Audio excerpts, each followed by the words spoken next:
We had a new kind of domestic attack over the weekend in North Carolina. Huffington Post explains here.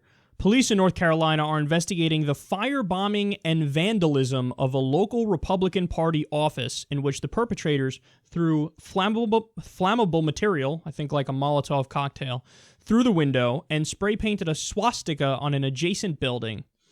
And the message said, "Nazi Republicans, get out or else."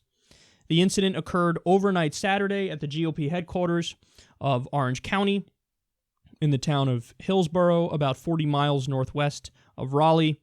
The North Carolina Democratic Party issued a statement as soon as they learned about this, and they said the following, quote, "We strongly condemn this attack. Violence has no place in our political system, and we hope the perpetrators of this attack are brought to swift justice, and we are thankful that no one else was hurt. Our deepest sympathies are with everyone at the North Carolina Republican Party."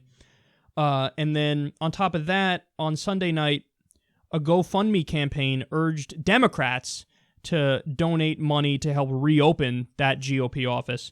And it exceeded its goal of $10,000 within just a few hours, maybe even under an hour. I think they raised $13,000. So you have a denunciation from the North Carolina Democrats. You have Democrats raising money to try to reopen the office because they feel horrible about this.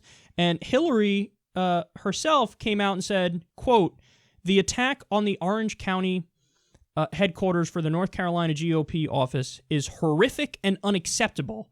Very grateful that everyone is safe." So you have across the board Democrats going, "Oh, for Christ's sake, man, this is terrible. This is wrong. We don't condone this. Violence is not okay. Violence is not the answer. Violence is not acceptable. This is immoral. This is unethical. Don't do this. Don't do this. Don't do this. Don't do this." Here, raising money for them. Here, come on, here, take the money. We can't believe this happened. This was horrible. By the way, and this all happened before there was an investigation.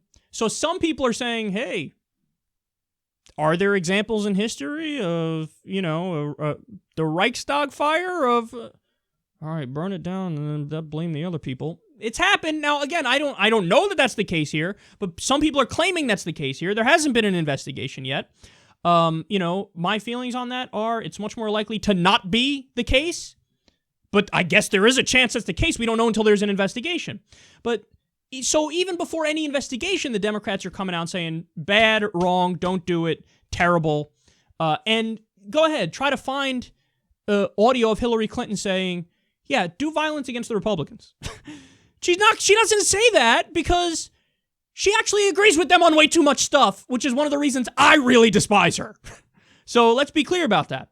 But even though all that happened, what did Trump do? Quote, "Animals representing Hillary Clinton and Dems in North Carolina just firebombed our office in Orange County because we are winning at the North Carolina GOP." Okay. Look, Donald Trump himself really has called for and been the spark of a lot of political violence. I'm not just saying that. You've seen the clips from his different rallies where he's talking about protesters. I'd like to punch him in the mouth. You know what used to happen to a guy like this when he came and did something like this and spoke out? Don't worry, I'll pay you legal bills if you attack him. And there have been people that have attacked people at his rallies. Never mind the other countless examples of shutting down people's First Amendment rights. He had a media blacklist. Okay, we're not going to have people who disagree with us here. He sued Bill Maher and The Onion over satire pieces. The list goes on and on, how the guy is deeply authoritarian and he's kind of comfortable with political violence. He said after the 2012 election, when Mitt Romney lost, he called for a revolution. He said revolution because he was looking at the popular vote like halfway through the election, when at the time when Romney was up in the popular vote, but they had projections that later on Obama would win because the vote counts had not come in from more Democratic-leaning places. So they have, a method behind this and statistics behind this. Obama won that election handily. But idiot Trump was calling for revolution on fucking Twitter. So he's totally comfortable with political violence. He's advocated for people to do political violence. But what happens? When a despicable act happens against the North Carolina GOP office, Even though the Democrats are immediately saying, we denounce this is not right, here, have some money. Hillary Clinton's like, don't do it, terrible, wrong, bad, I'm happy everybody's okay. He immediately blames them. Blame Hillary.